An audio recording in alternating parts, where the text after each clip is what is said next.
টিভির জন্য ওয়েট করছে। কোথায় থাকবে টিভিটা দেখি দাও তো। টিভি কবে আসবে? আজকে তো এখন আসছে না। আর দিদির মা টেনশানে আসন বুনছে কখন টিভি আসবে।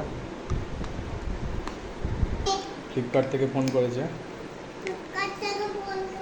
এক্ষুনি টিভি চলে আসবে। আমাদের 55 ইঞ্চিস টিভি। টিভি আসছে, বয়ে বয়ে নিয়ে আসছে একজন।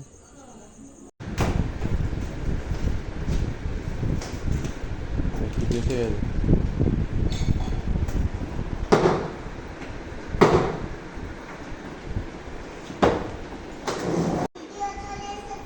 আমাদের টিভি চলে এসেছে। হ্যাঁ ঠিক আছে, দেখা হবে। চলে এসো চলে এসো।